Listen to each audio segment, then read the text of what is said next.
close your eyes for a moment and let your breathing slow just slightly.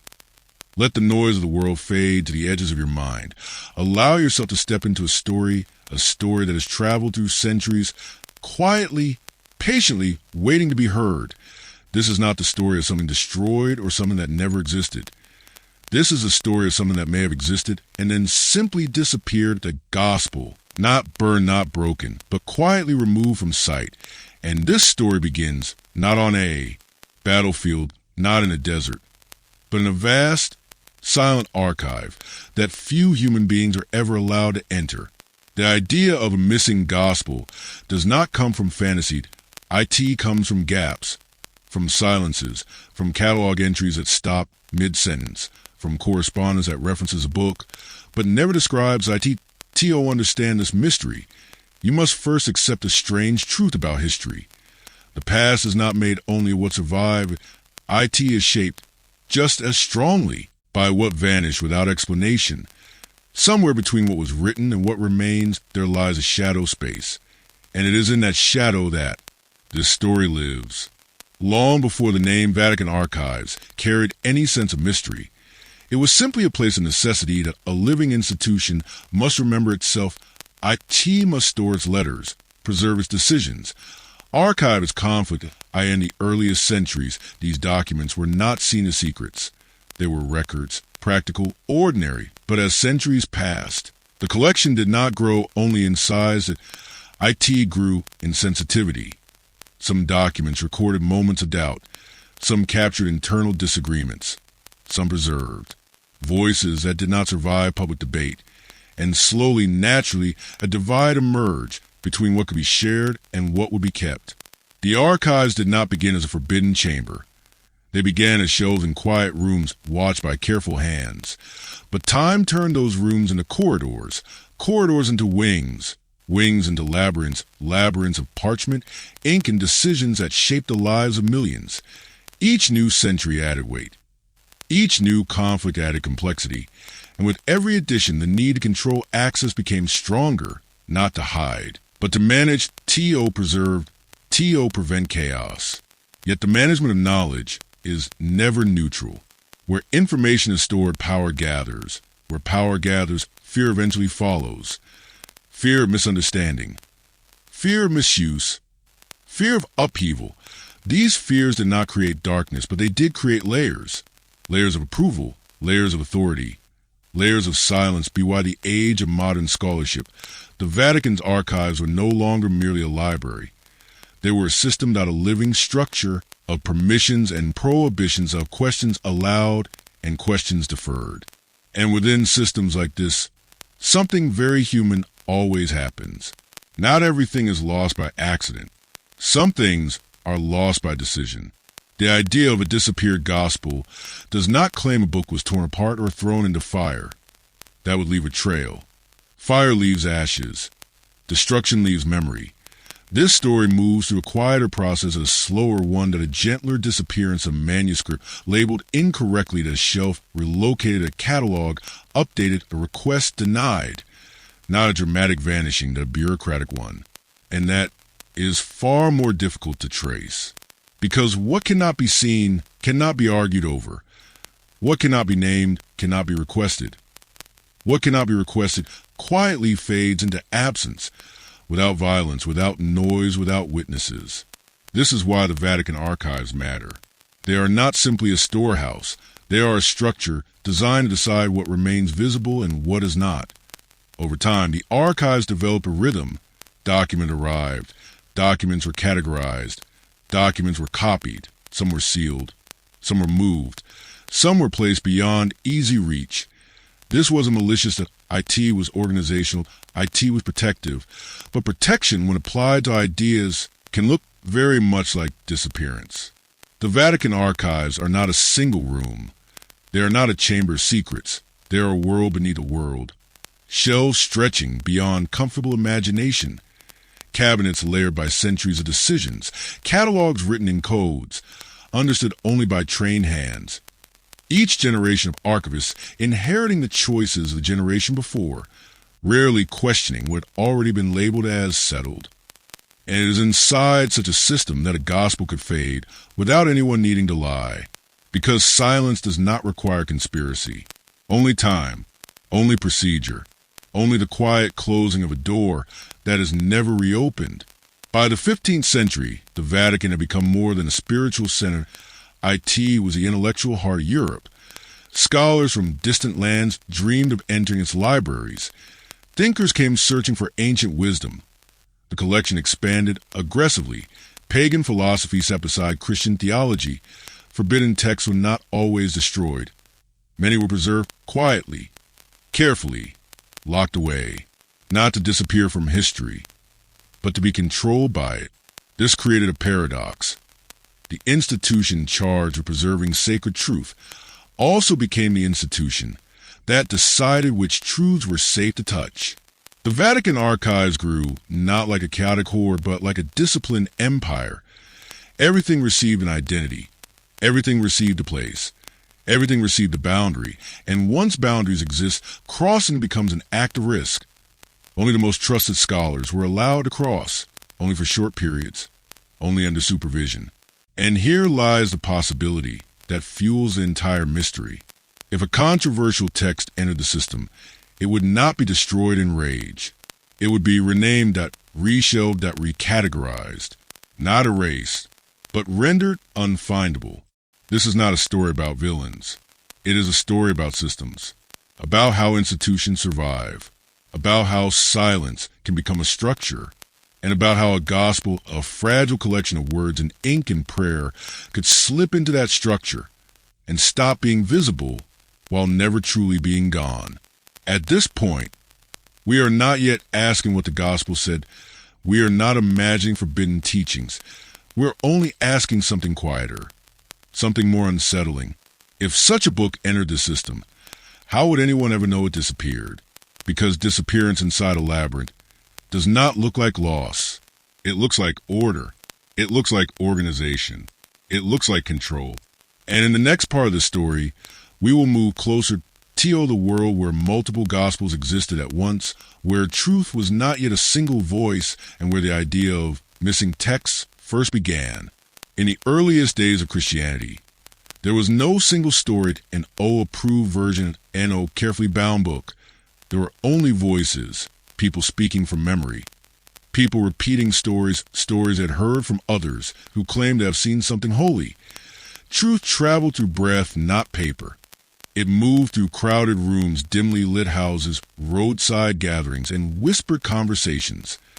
Conversations between strangers who believed they had encountered something divine. These were not polished stories. They were living memories. Different communities remembered different details. Some focused on mercy, some on judgment, some remembered miracles. Others held on to parables. And as time passed, these memories slowly began to take written form. Not because anyone planned to create a Bible, but because people feared that memory alone would not survive. This is how multiple gospels came into existence. People wrote because they wanted to preserve what they believed mattered most. Some wrote for encouragement. Some wrote to teach. Some wrote to challenge others. There was no central authority and no universal standard. Only scattered communities try to understand something too large for language. And with diversity comes variation, not contradiction always, but difference in tone, difference in emphasis, difference in purpose. This is not corruption. This is humanity. Each gospel reflected the fears, hopes, and questions of the community that created it. Some emphasized suffering. Some emphasized transcendence. Some portrayed Jesus as deeply human. Others leaned toward mystery. There were stories meant for cities, stories for rural villages, stories for persecuted believers, and stories for those trying to convince skeptics. Nothing was yet forbidden. Nothing was yet lost. Then history shifted. As Christianity grew, it stopped being a quiet movement and began transforming into an institution. When beliefs become institutions, diversity begins to look like danger. Not because difference is evil, but because unity becomes survival. Leaders began asking which stories created stability and which created confusion. The selection of texts did not begin as censorship. IT began as organization. Lists were made, comparisons conducted. debates held, not about hiding truth, but about creating clarity. Yet clarity has a cost. Many Gospels simply stop being copied. And in the ancient world, what is not copied does not survive. Scrolls rot, ink fades, papyrus turns to dust, that a story only survives if someone believes it is worth saving. This is how texts disappear without drama. They are not burned. They are neglected. Silence becomes stronger than fire. By the time church council began gathering, many Gospels had already faded from memory. But not all. Some remained as whispers, cited in arguments, quoted in footnotes, mentioned without being preserved as a strange category of existence, that a text not fully alive, not fully gone. This is where the idea of a missing gospel first takes root, because absence in a historical record does not always mean non-existence. Sometimes it means deliberate forgetting. And now we arrive at the first hints.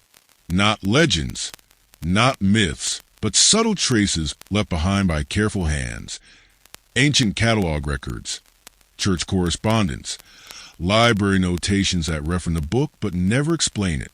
These are not explosive discoveries. They are quiet disturbances in otherwise orderly systems. A letter from a bishop referencing a suppressed account, a marginal note, speaking of a restricted narrative, a shelf marker with no surviving manuscript, tiny cracks, barely visible, but real, and where there are cracks, there are questions. Some early scholars noticed these anomalies, not as scandal, but as curiosity. Why was a title listed with no surviving copy? Why was a book referenced without description? Why did some records stop mid-sentence when referencing certain works? These inconsistencies gathered quietly over centuries. Not enough to start revolutions, just enough to form doubt. Not a loud mystery, a patient one. A mystery built not on chaos, but on bureaucratic precision. And that is the most unsettling part, because chaos can be dismissed. Order cannot. And as these traces multiplied, something else became clear. This was not simply about lost scrolls. This was about a missing voice, a perspective that once existed, a way of understanding that slipped between decisions and disappeared without resistance. And as we move forward, we will explore what scholars believe this gospel may have said, not as fantasy, but as careful reconstruction. Not what it proved, but what it may have offered. By the time scholars began asking what the missing gospel might contain, the physical manuscript was already gone. Gone from public reach. That absence did not end the investigation that IT deepened it. Because when words are missing, the only path forward is reconstruction. Not through imagination, but through patterns. Patterns in how early communities thought. Patterns in how forbidden ideas are treated. Patterns in what survived and what did not. No serious historian claims to know the exact contents of a vanished gospel. That would be fiction. But scholars do recognize echoes. They recognize shapes of thought. And through those echoes, a careful picture begins to emerge. Not of forbidden knowledge, but of alternative emphasis. Many believe the lost gospel did not contradict the life of Jesus, but reframed IT. IT may have focused less on institutional authority and more on individual transformation.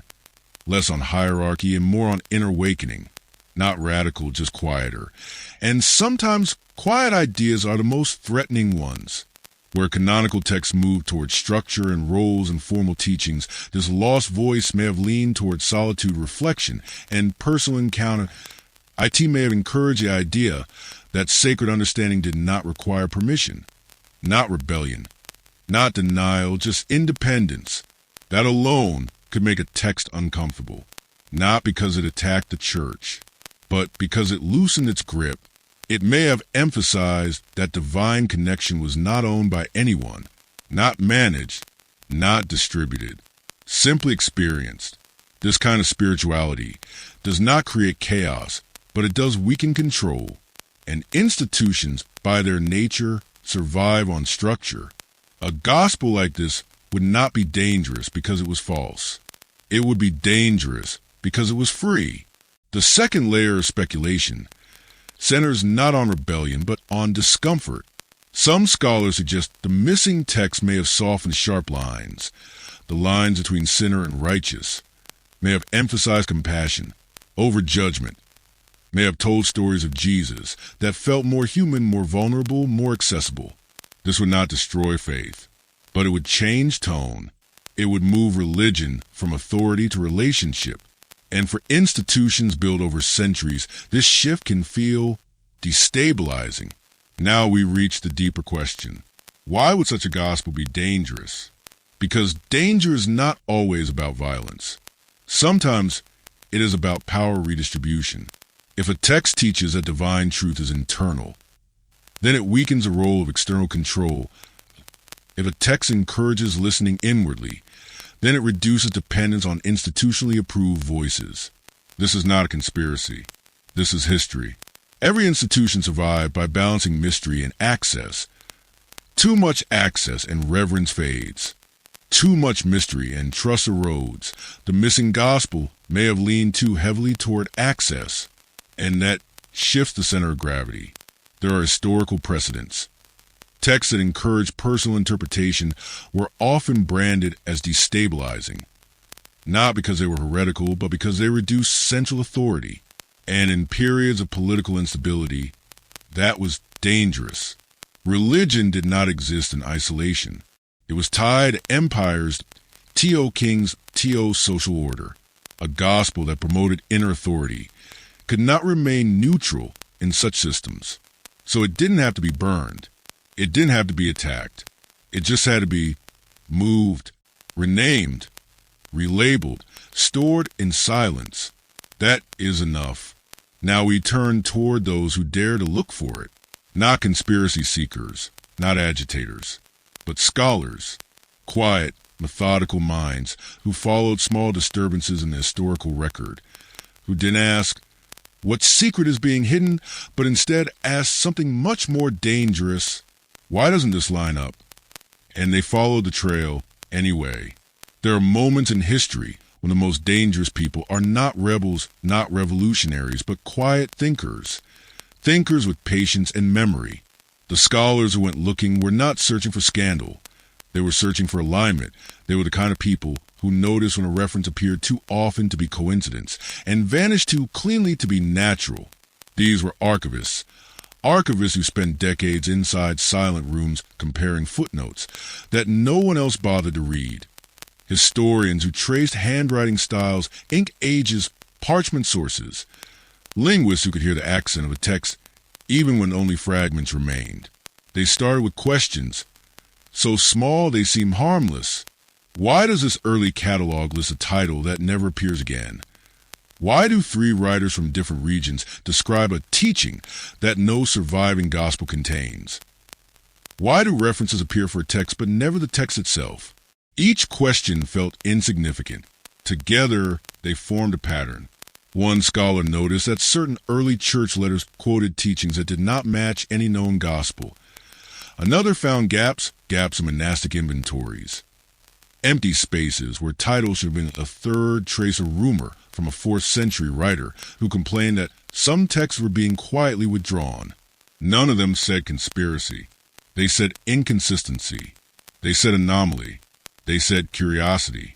And curiosity as a way of surviving, even when doors are closed. But the deeper they went, the harder it became. The Vatican archives, while open to scholars under strict conditions, do not function like public libraries. Access is filtered, categories are controlled. Finding aids are curated. And so these researchers worked not by demand, but by patience. Years of waiting, months of silence, folders that revealed nothing, then suddenly a phrase, a title reference, a name that didn't fit. They could not touch the heart of the archive, but they could circle the edges long enough to feel its shape. And slowly, they came to the same unsettling conclusion. Something had once existed. And something had been removed from the visible map of history. Not erased, not destroyed, just relocated. Theories about where it disappeared. When something valuable vanishes, the question is never only what was it? The question becomes, Where does something go when the world doesn't want it seen? The first theory is the simplest: destruction. Some scholars believe the text was deliberately burned, dissolved, or destroyed during periods of consolidation when church authorities worked to unify doctrine. This is not far-fetched. We know historical purges of texts happen. We know fires consumed libraries. We know political shifts often erase inconvenient writings. But this theory has a weakness. Destruction leaves traces, mentions of burning, complaints, records of prohibition. The missing gospel leaves none of that, which leads to the second theory, miscataloguing, that perhaps the gospel still exists but under another name, filed incorrectly, moved to an unrelated collection, buried under layers of reference systems designed for efficiency, not transparency. In massive archives, this happens. Documents are misfiled, labels drift, systems evolve. But still, this theory feels incomplete, because the scholars searching for it weren't amateurs. They understood systems. They understood how knowledge moves, which leads to the third, most careful theory, restricted containment.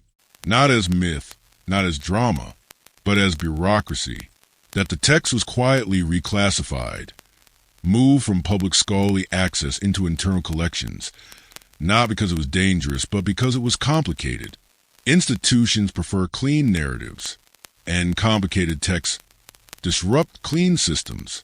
In this theory, the gospel sits somewhere unseen, not as a forbidden artifact, but as an inconvenience, a fragment of history that doesn't fit neatly into standardized structure. It isn't guarded by knights. IT isn't locked by divine seals. It's hidden behind categories, behind permissions, behind silence. The final theory is the most subtle, that it didn't disappear from one location, but was scattered, copied, then diluted, quoted, then fragmented, preserved, but disassembled. No single book, no single vault, just pieces floating through time, never enough to reform the whole. If this is true, then the gospel was not lost. It was atomized, and that might be the most effective disappearance of all. Before the world believed in missing gospels, it believed in impossible silence. For centuries, historians assumed that if a text had not survived, it never existed. They trusted absence as evidence. They trusted that time was honest. They were wrong. Time does not erase evenly that IT hides. IT misplaces that IT buries.